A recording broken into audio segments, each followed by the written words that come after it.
Central ரயில் நிலையத்தில் ஏராளமான ஏடிஎம்கள் இருந்த போதும் இப்போ வரைக்கும் ஒரே ஒரு ஏடிஎம்ல மட்டும்தான் பணம் நிரப்பப்படுது. இதனால ரயில் பயணிகள் ரொம்பவே சிரமத்துக்கு ஆளாகிறாங்க.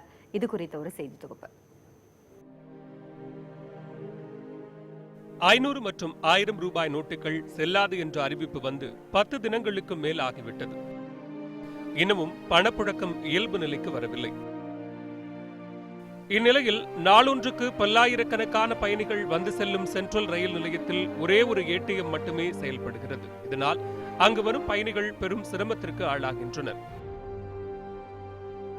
அவசர தேவைக்கு பணம் எடுக்க முடியாமல் தன்னை போன்ற வயதான முதியவர்கள் மணிக்கணக்கில் காத்திருக்க வேண்டியுள்ளது என்கிறார் ரயில் பயணி மணி.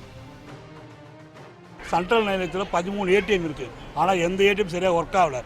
ஒரே ஒரு ஏடிஎம் தான் கனரா பேங்க் தான். அதுவும் இந்த வாரம் தான் ஒர்க் ஆகுது. போன வாரம் இதுவும் மூடி வச்சுருந்தாங்க. இங்கே பக்கத்தில் ஏடிஎம் இந்தியன் பேங்க் இருக்குது. அது இன்னைக்கு ஃபுல்லாக ஒர்க் ஆகலை. ஆனால் எவ்வளோ வெளி மாநிலத்துலேருந்து வெளி ஸ்டேட்லேருந்துலாம் வராங்க. இங்கே அவங்களாம் வந்து இப்போ வராங்க. திடீர்னு எனக்கு ட்ரெயின் மணி ஆச்சு உள்ளே விடுன்றாங்க. நாங்கள் இவ்வளோ தூரம் வயசான காலத்தில் நம்ம வெளியிலேருந்து இப்படி வரோம். அவங்கள மட்டும் நம்ம எப்படி உள்ளே விட முடியும்?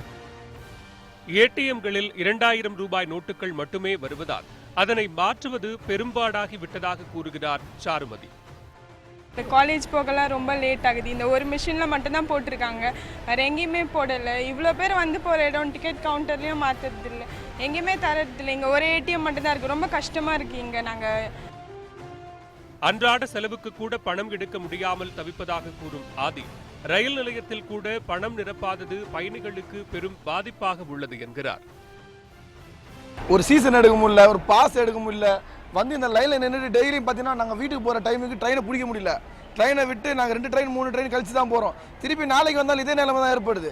இப்போ எங்களுக்கு அன்றாட தேவை கூட ஒரு 50 ரூபா வழி இல்லாமல் நாங்கள் நின்றுட்டு இருக்கோம். இப்போ இந்த நேரத்தில் நாங்கள் யாரை பார்க்குறது? ஏடிஎம் பார்த்தீங்கன்னா அந்த கனரா வங்கி ஒன்று தான் இயங்குது. சென்ட்ரல் இவ்வளோ மத்திய சென்ட்ரலில் பார்த்தீங்கன்னா மொத்த ஜனமும் கூடி நிற்கிற ஒரு 1000-2000 பேர் நிற்கிறோம். 2000 பேருக்கு இந்த ஒரு ஏடிஎம் போதுமானதாக இருக்குமா? நாள்தோறும் ஆயிரக்கணக்கான மக்கள் வந்து போகக்கூடிய சென்ட்ரல் ரயில் நிலையத்திலேயாவது அதிகமான ஏடிஎம்களை பணம் நிரப்பினா மக்களுக்கு உதவியா இருக்கும் என்பதே நிதர்சனம். ஒளிப்பதிவாளர் அருணுடன் நெப்போலியன், நியூஸ் 18 தமிழ்நாடு.